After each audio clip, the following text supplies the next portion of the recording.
Ever since Adam's first breath, God has been blessing us with a love so powerful, it sought us out in every dark corner and carried us out of every mess we've made. And in that love, he made plans to restore us. He humbled himself to make promises to a man that God might bless all nations of the earth through him. And Abraham believed.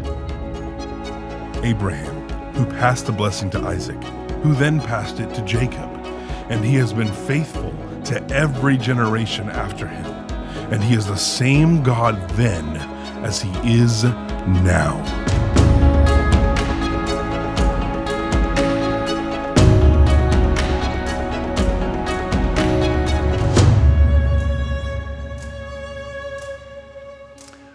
All right, well, good morning, everybody. Great to see you all, everybody online. Thank you for joining us this morning. What a great time we have ahead of us in God's Word. In fact, if you have your Bible, go ahead and open up to Genesis chapter 24.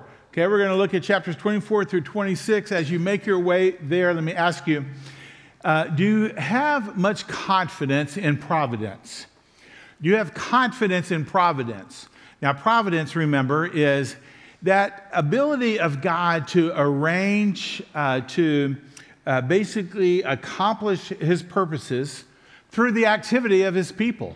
That God says, I can arrange things, I can lead, I can guide, I can intervene, I can work in a way behind the scenes, many times invisible, but he's working to make sure his purposes are accomplished, but he does it through the activity of people. And so when we know that and believe that, many times we can rest in the fact that the things that we're attempting to do to the glory of God will happen or can happen because God is active to help make that happen.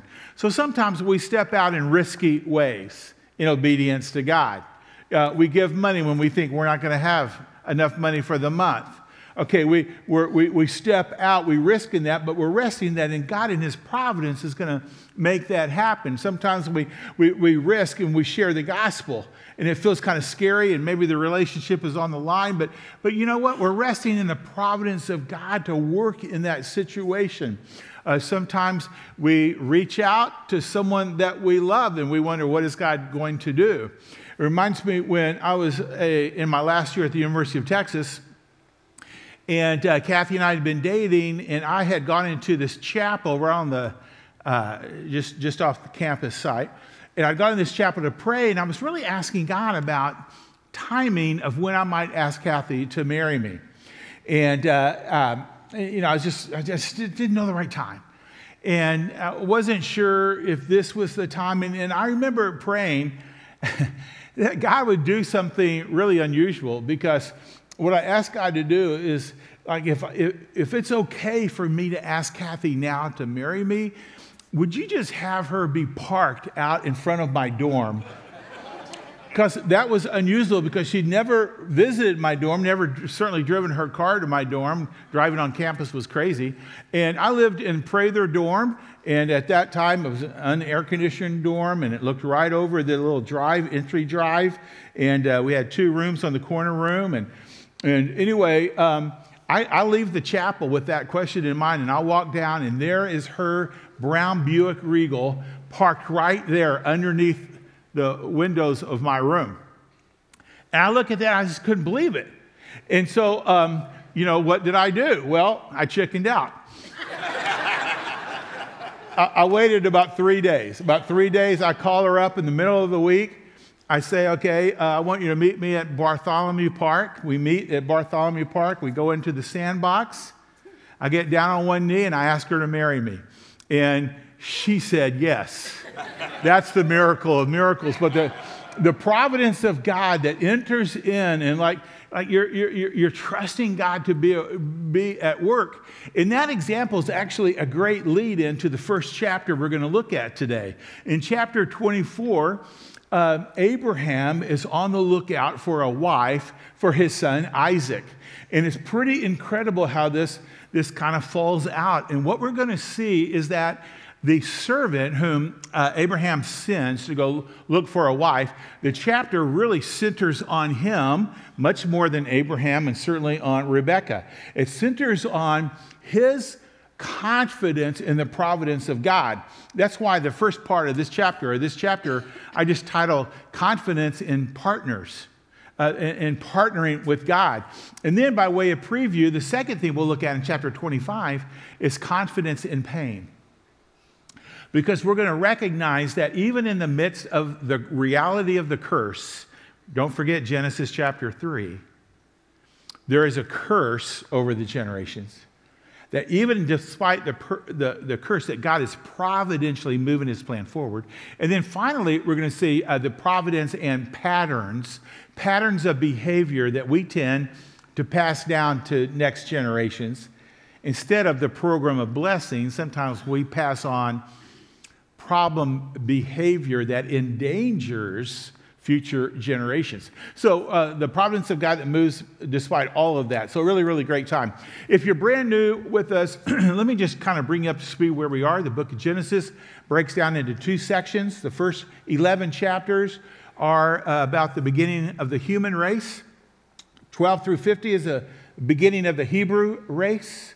First 11 chapters are about the rejection of God's creation blessing. 12 through 50 is the restoration through covenant blessing that would begin with Abraham. Remember, the rejection of the creation blessing was followed by four events: creation, the fall, the flood, the nations. The restoration of covenant blessing begins with Abraham, will pass to the next generation, Isaac, to the next generation, Jacob, and to the next generation of one of Jacob's sons, Joseph. And so you see in yellow there, Isaac and Jacob. Those are the two lives. So Isaac was born, we saw last week, and we're going to look more at Isaac. And then as Jacob is born, he comes on the scene as God's program of blessing continues through the generations.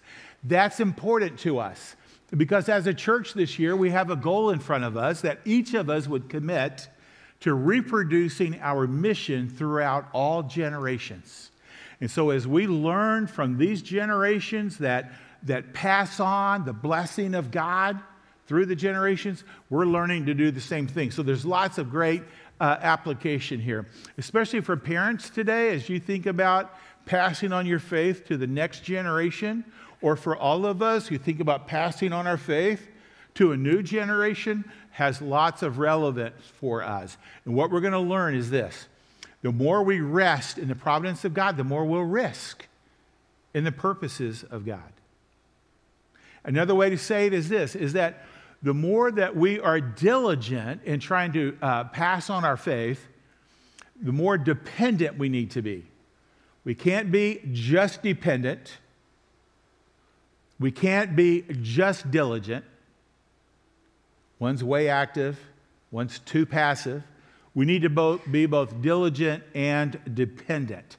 And that's what we're going to see. In fact, if you're in chapter 4, I'm going to start reading. And we're going to see, first of all, Abraham's diligence. Watch how he takes responsible action about passing on his faith to the next generation. And what's at stake is kind of the carrying on of the covenant that God had established with Abraham. And so he wants to make sure this continues. Verse 1, we read, "Now Abraham was old, well advanced in years, and the Lord had blessed Abraham in all things. And Abraham said to his servant," this is probably Eliezer, the oldest of his household, who had charge of all that he had, "Put your hand under my thigh, that I may make you swear by the Lord, the God of heaven and the God of the earth." Now, I know that sounds weird, but that was a custom of the day, that when you were swearing, you put the hand under the thigh. Thigh was a sign of great strength. And so basically, you're swearing with all your strength to uphold it. "That I may make you swear by the Lord, the God of heaven, God of the earth, that you will not take a wife for my son from the daughters of the Canaanites among whom I dwell." So first part of the covenant, God said to Abraham, look, I'm going to give you a seed. You're going to have descendants. I'm going to give you a land, the promised land. and I'm going to bless you, and you're going to be a blessing to all the nations of the world. All right? So, life and legacy and land. That's what God promises. And so he says, look, we cannot perpetrate this covenant by assimilating into the peoples of the land, the Canaanites. So he's sending them back to his own people to find a wife, and he wants to make crystal clear, you'll notice in the repetition, that you will not take my son back to that land, for fear that he would go back to the land, get comfortable in the land, stay in that land, and not continue the covenant in this promised land. And so verse 4, but, do not take daughters from the Canaanites, but you'll go to my country and to my kindred and take a wife for my son Isaac. The servant said to him, perhaps the woman may not be willing to follow me to this land. See, the servant is already thinking, like, this sounds like a risky thing. Like, you're asking me to travel all the way back there and find a woman and bring her back? Like, what if she doesn't want to go? What if her family doesn't want to send her? All kind of risk here. What does Abraham say? When the servant says, perhaps woman may not be willing to follow me to the land, must I then take your son back to the land from which you came? Abraham said to him, see to it that you do not take my son back there. The Lord, the God of heaven, who took me from my father's house and from the land of my kindred, and who spoke to me and swore to me, to your offspring I will give this land. He will send his angel before you, and you shall take a wife for my son from there. Abraham says the providence of God, that God's going to go with you, that God's going to make this happen. And but he continues, verse 8, if the woman is not willing to follow you, then you will be free from this oath of mine. Only you must not take my son back there. So the servant put his hand under the thigh of Abraham, his master, and swore to him concerning this matter. Now, one thing I want you to draw from this is just note the diligence of Abraham. He's thinking about, passing the covenant on. And he's taking reasonable action to encourage that to happen. We're seeing in him diligence toward that goal. But now as we look at the servant, I want you to see his dependence. Okay, look down with me. Let's say to verse 12. And watch how he kind of sets up in his own little chapel talk with God here. He says, verse 12, O Lord, God of my master Abraham, please grant me success today and show steadfast love to my master Abraham. Now look, at least mentally circle that word, steadfast love. The word means covenant loyalty, covenant love. It's repeated 3 or 4 times in this chapter. And what the servant is saying is that, Lord, be faithful to your covenant and show covenant loyalty to my master who wants to obey you and wants to keep the covenant about staying in the land and passing on the blessing to Isaac. And so he continues in verse 13, behold, I'm standing by the spring of water. He's now back in the land of Padam Aram. Behold, I'm standing by the spring of water, and the daughters of the men of the city are coming out to draw water. Let the young woman drive up in a Buick Regal. Let the young woman to whom I shall say, please let down your jar that I may drink. And who shall say, drink, and I will water your camels. Let her be the one whom you have appointed for your servant Isaac. By this I shall know that you have shown steadfast love to my master. There's that word again. Okay, so he sets this thing up. And sure enough, he's there by the well. Guess what happens? Rebecca comes up. She's a virgin. She approaches him. He asks her for a drink. She agrees to give him water and to water all of his camels, which is a big task.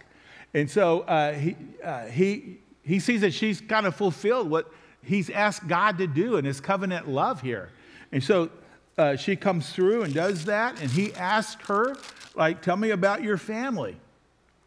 And believe it or not, it turns out that she is the granddaughter of Abraham's brother, Nahor. So she's part of the kinsmen of Abraham. That's another part of what God has arranged, that the woman who approaches not only gives the water, Well, she's part of the people that God sends, that Abraham sends his servant to go connect with. And so look at his response in verse 26. The man bowed his head upon hearing that. The man bowed his head and worshiped the Lord and said, "Blessed be the Lord, the God of my master Abraham, who has not forsaken," again, "his steadfast love and his faithfulness toward my master. As for me, the Lord has led me," that's Providence language. "The Lord has led me in the way to the house of my master's kinsman." And then the young woman ran and told her mother's household about these things. Pretty incredible. The dependence of the servant on the Lord's providence. Now, the story unfolds. He gets an invitation to stay the night there at Rebekah's family. And he does so, and he meets Rebekah's brother, Laban. Laban is going to figure in a prominent way in later chapters regarding Jacob. This is a character we'll meet again. But at this point, Laban, the brother, is negotiating about the marriage. And we look at verse 50. Then Laban and Bethuel, who was Rebekah's father, Laban is her brother, answered and said, the thing has come from the Lord. That's a recognition of the providential work of God. This thing has come from the Lord. We cannot speak to you bad or good. Behold, Rebekah is before you. Take her and go, and let her be the wife of your master's son, as the Lord has spoken. So we see Abraham's diligence, we see the servant's dependence, and then we see God's providence in making this happen. The chapter ends, verse 67, it says, "Then Isaac brought her into the tent of Sarah, his mother, and took Rebekah, and she became his wife, and he loved her. And so Isaac was comforted after his mother's death." Sarah, the original matriarch, has already died and passed. And it's significant that Isaac takes Rebekah into his mother's tent, Sarah's tent, as to say, here's now the new matriarch. There is blessing, there's new generation activity happening, that God in his providence is moving things forward. Now, all this is significant and leads us to the first takeaway, okay? So if you're like following along in your notes, it's this, is that we've got to trust God's providence as we partner to perpetuate the blessing to the next generation. We trust God's providence moving behind the scenes as we work to perpetuate the blessing to the next generation.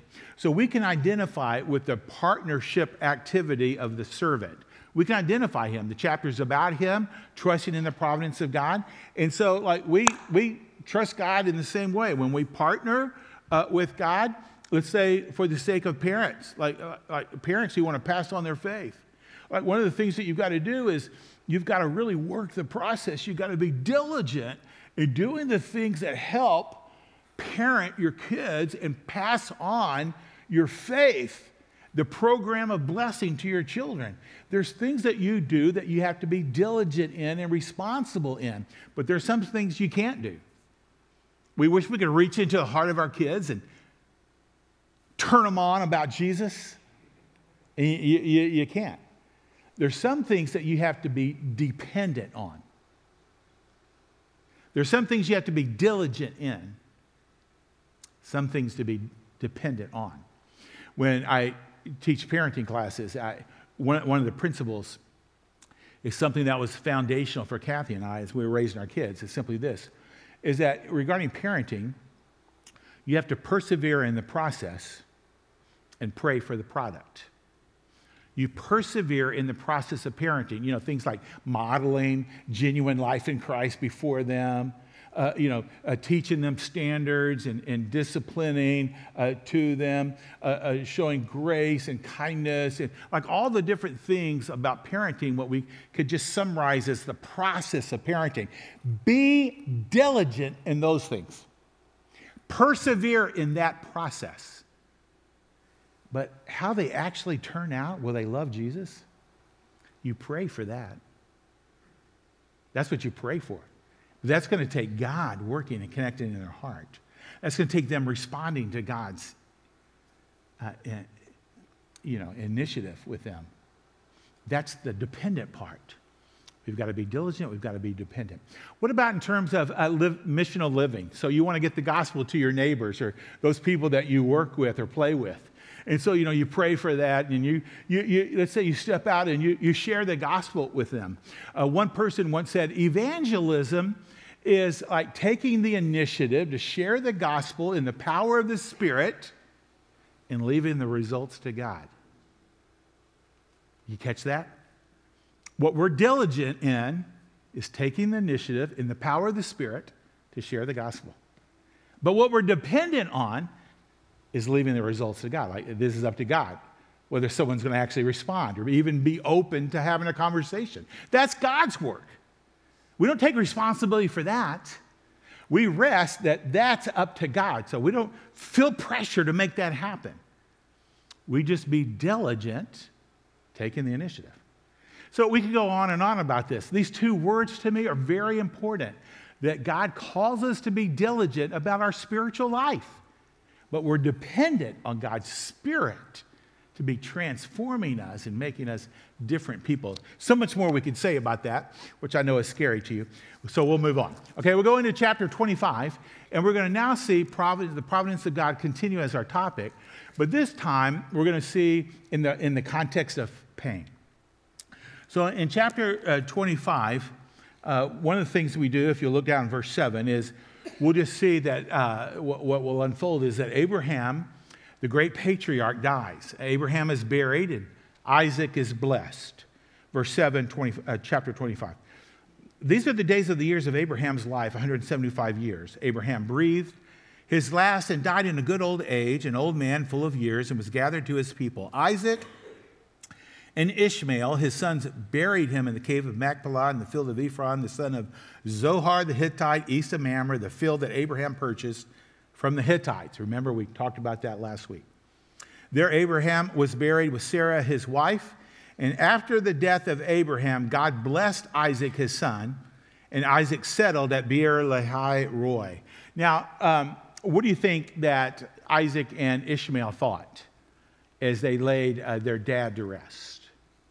Ishmael being the son whom the blessing would not flow through. He was still a son that was blessed. He would multiply, and nations would come from him as well. But the seed of blessing would continue through Isaac. And so while Abraham is buried, one generation dies, Isaac is blessed, a new generation carries on. That's the significance here. Now, death was never what God intended when he created mankind. You remember that he created man in chapter 2, I think verse 7, if I remember. He said, listen, you can eat of all the trees in the garden, but of one tree you cannot eat. The day that you do, you certainly will die. That was a new concept.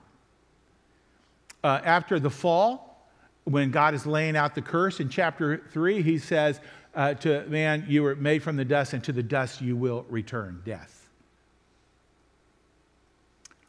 We're reminded here with the passing of Abraham that we live under the curse. We live in a broken world. That instead of living in a world of technicolor, it's more black and whitish. It kind of hangs over. And the death of Abraham reminds everyone of that.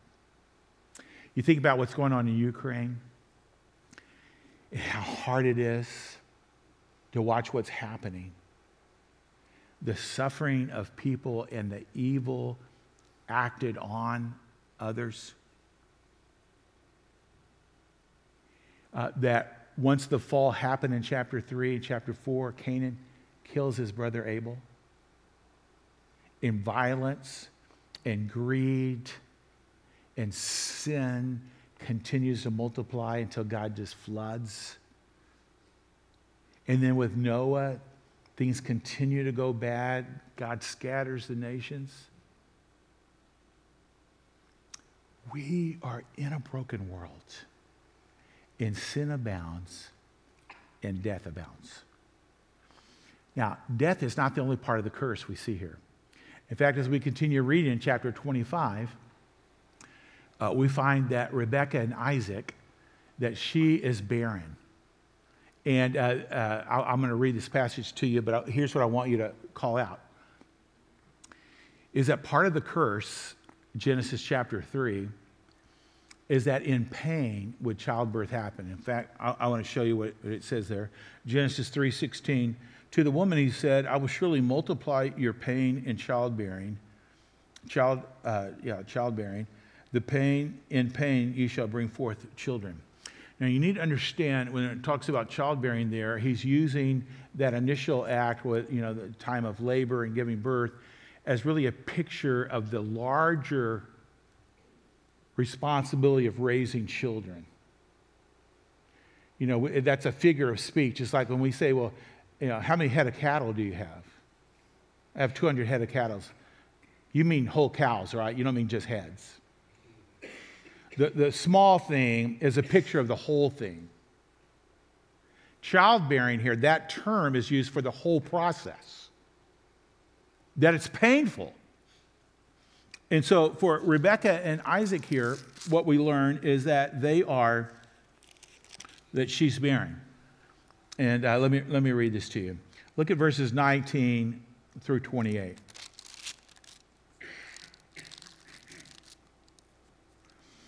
These are the generations of Isaac, Abraham's son. Abraham fathered Isaac, and Isaac was 40 years old when he took Rebekah, the daughter of Bethuel, the Aramean of Paddan Aram, the sister of Laban, the Aramean, to be his wife. And Isaac prayed to the Lord for his wife because she was barren. That's key.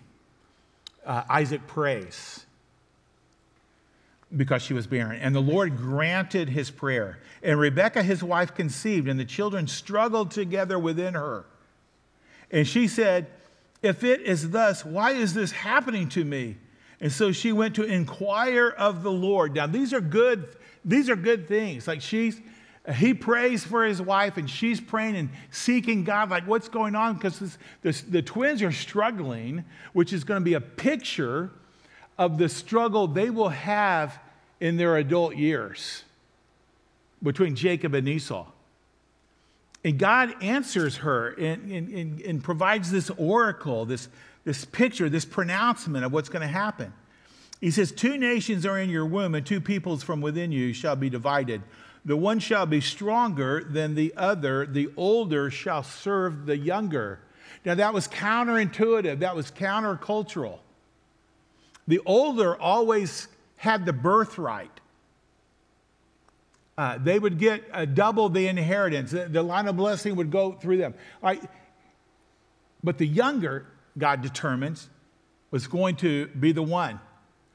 Yet what you're going to find here is not only that, Abraham's buried, Rebekah's barren, but the family battles. They will battle about which of these 2 boys are going to be the one of prominence through whom God would bless. In fact, let me keep reading. When her days to give birth were completed, behold, they were twins in her womb. The first came out red, all his body like a hairy cloak, so they called his name Esau. Afterward, his brother came out with his hand holding Esau's heel, so his name was called Jacob. Isaac was 60 years old when she bore them. And when the boys grew up, Esau was a skillful hunter, a man of the field, while Jacob was a quiet man, dwelling in tents. And Isaac loved Esau because he ate of his game, but Rebekah loved Jacob. Okay, so this picture of Jacob, Esau comes out of the womb first.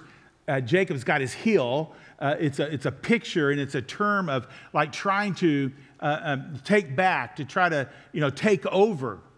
Sometimes the word that Jacob was trying to supplant, take the place of Esau's position. And sure enough, that's what happens. But here's the irony. God in his providence has already said Jacob would be the one of blessing. But Jacob and the parents not paying attention to that, they resort to manipulation. They resort to opportunism in trying to arrange for Isaac to bless Jacob. You see, this is the curse. This is like the dysfunction. And we're just seeing kind of what's to come. And next week we'll unfold a lot of that. But you see that, like, man, right here, the providence of God is going to move things forward, but there's the reality of the curse of death and the pain of childbearing. In fact, the takeaway, I would word it this way, is that we must trust God's providence to perpetuate the blessing despite the curse on generations.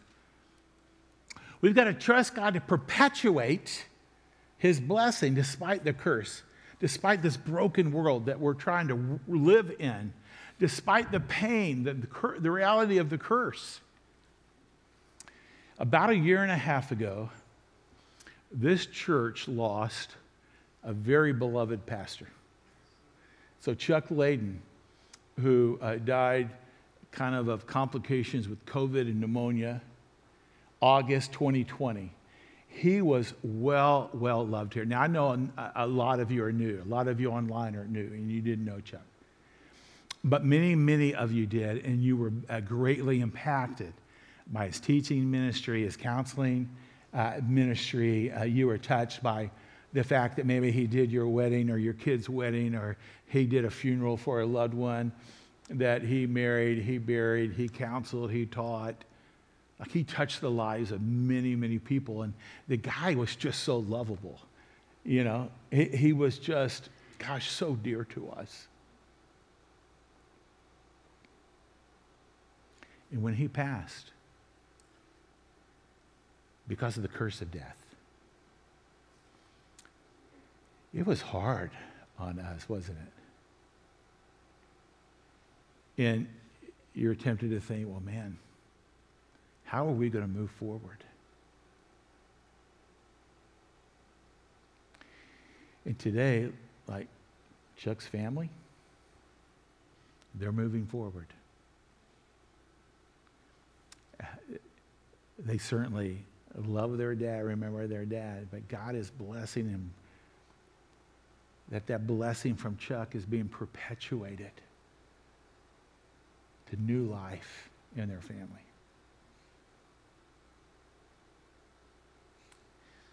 You see, when death happens, especially someone who's had such big influence on you, it could be your grandfather or your father, it could be someone in ministry, it could be somebody who's had such impact. What keeps you from spiritual paralysis is your confidence in providence that God is up to something good and he's doing something, and though maybe it's surprising to you that he's still at work, moving his program of blessing forward. What he promised initially to Abraham, that passed to Isaac, Jacob, to Joseph, eventually through Judah, the family of David, until the birth of Messiah himself, Jesus Christ, that God is moving his program forward. And we don't have to be paralyzed. We certainly grieve. But God is perpetuating, even in the presence of the curse. Trust God's providence to perpetuate the blessing despite the curse on generations. Now, when we come to chapter 26, there's another situation here that we'll find encouraging, because God is going to reaffirm his promise to Isaac, and then Isaac's going to act out in some ways that are going to surprise us, and then God's going to reaffirm his promise. And so we're going to see Isaac kind of pass on or adopt from his dad a pattern of behavior of deception. And I'm getting ahead of myself. Let me just read this. Let's look at verses 1 through 5 of chapter 27, or chapter 26. Now, there was a famine in the land besides the former famine that was in the days of Abraham, and Isaac went to Gerar to Abimelech, king of the Philistines. Now, if you were with us last week, you should recognize that name. You might remember that Abraham had gone down there, and he was afraid for his life, and he lied about Sarah, said that she was his sister. Remember that? Prior to that, he had done the same thing when he went into Egypt. In chapter 12, he lied about Sarah. And now what does Isaac do? So Isaac went to Gerar to Abimelech, king of the Philistines, and the Lord appeared to him and said, "Do not go down to Egypt. Dwell in the land which I will tell you." Now listen, What he's doing right here is repeating the promise of blessing. And then Isaac's going to repeat the problem of behavior. God says to him, sojourn in this land, and I will be with you and will bless you. For to you and to your offspring I will give all these lands, and I will establish the oath that I swore to Abraham your father. I will multiply your offspring as the stars of heaven, and will give to your offspring all these lands. And in your offspring, what? All the nations of the earth shall be blessed. This is the Abrahamic covenant that he's formally declaring again to Isaac. Because Abraham obeyed my voice and kept my charge and my commandments, my statutes, and my laws. Okay, so the promise of blessing is repeated, but here's what happens. Verse 6. So Isaac settled in Gerar, and when the men of the place asked him about his wife, he said, she is my sister. For he feared to say, my wife, thinking lest the men of the place should kill me because of Rebekah, because she was attractive in appearance. And when he had been there a long time, Abimelech, king of the Philistines, looked out of a window and saw Isaac laughing with Rebekah, his wife. There's so much there. This is kind of a neat scene, but remember that Isaac's name means laugh. You remember all that? Anyway, okay. So Isaac laughing with Rebekah, his wife. So Abimelech called Isaac and said, behold, she is your wife. How then could you say she's my sister? Isaac said to him, behold, I thought lest I die because of her. And Abimelech said, what is this you have done to us? One of the people might easily have lain with your wife, and you would have brought guilt upon us. So Abimelech warned all the people, saying, whoever touches this man or his wife shall surely be put to death. I mean, it's almost the exact same scene earlier, I think chapter 20. And Abimelech, again, is just beside himself. It's like, why did you lie? You put us at risk. Like, what kind of, like, you treat us bad. Well, Isaac does that, but what happens here is that God in his grace, he preserves them. He protects Rebekah. He preserves Isaac and the blessing. In fact, if we took more time to read more of the chapter, you'd find out that God blesses him while he's in that land, in that area.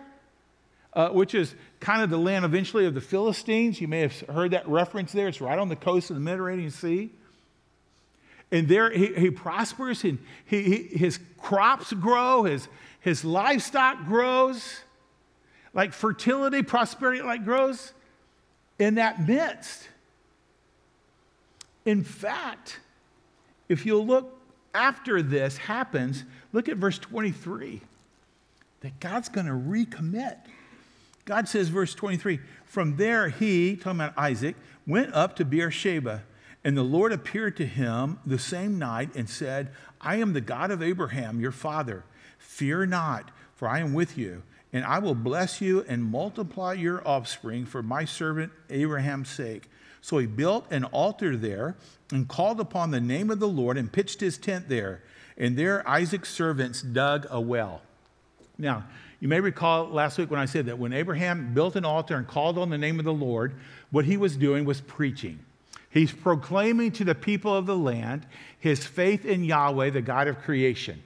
And Isaac now is doing the same thing. The promise of God, the blessing, is reaffirmed with Isaac after this. And most importantly, when it says, and they dug a well and they found water. That's a big part of being able to dwell in the land. It's not only the crops and livestock, but that you'd have water, because that water, like, you can't live without water. And there's this whole struggle, as we saw last week with Abimelech, about water rights in the land.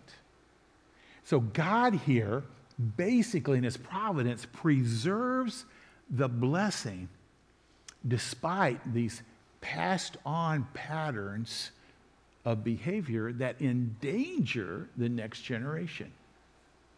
That's the big takeaway.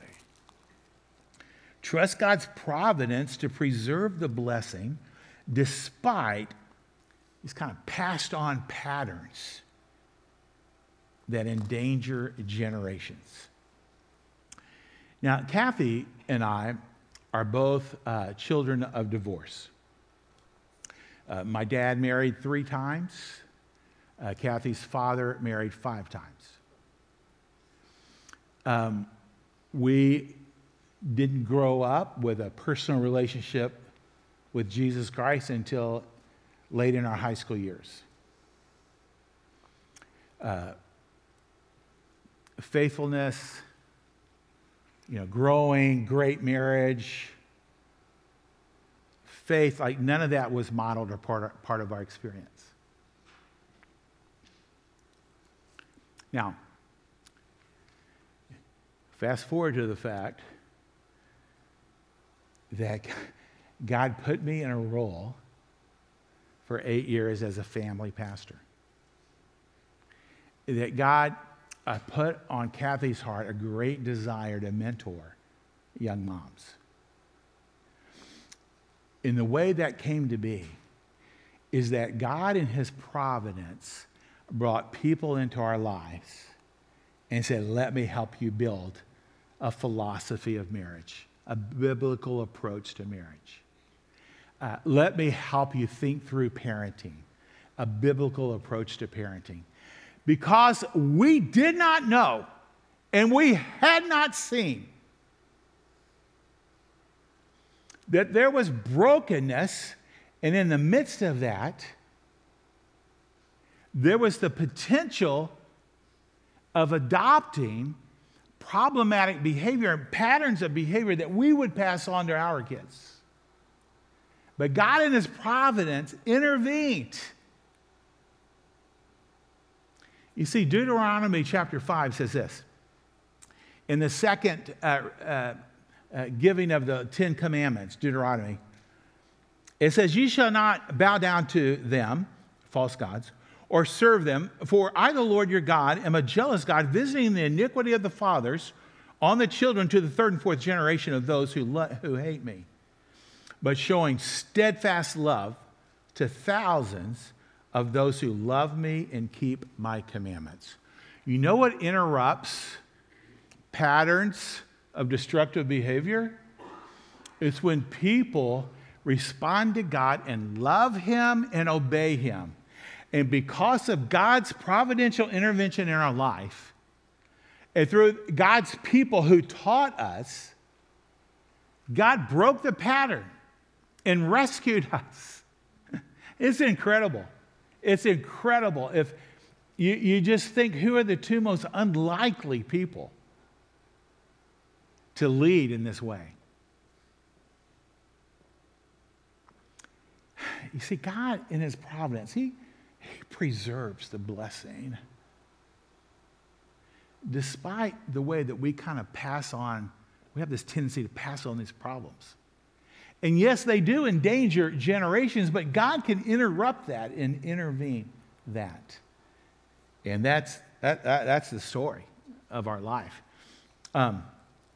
Yesterday, we celebrated our second son's birthday. He turned 40 years old. And I know I'm not old enough. I don't look old enough to have a son 40. I actually have a son who's 42. That's really hard to believe, isn't it? That's all you say yes. Okay, so just for the record, the tape. They all yelled yes. So he turns 40. We went out to this great place. I forget the name of that. What's the name of it? The Crossing out in Cedar Park. Leander or somewhere. And we're out there, and it was incredible. Ben had, we had all of our family there. Ben had a lot of the friends he grew up with, went to college with, had some work colleagues there. And man, it was a big time, a ton of people. And we're there, and at one point, I just kind of looked across all this group of people.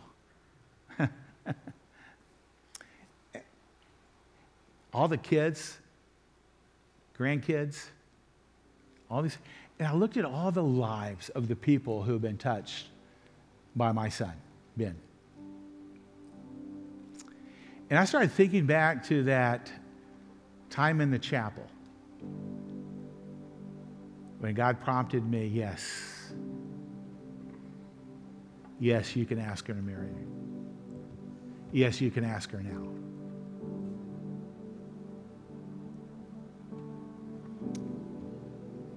And that through that,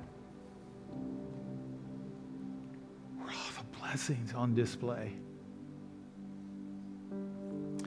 And yes, we've had our hard times.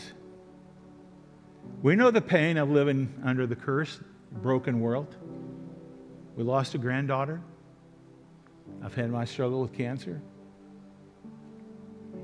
But God, in His providence, has moved forward His program of blessing in our lives.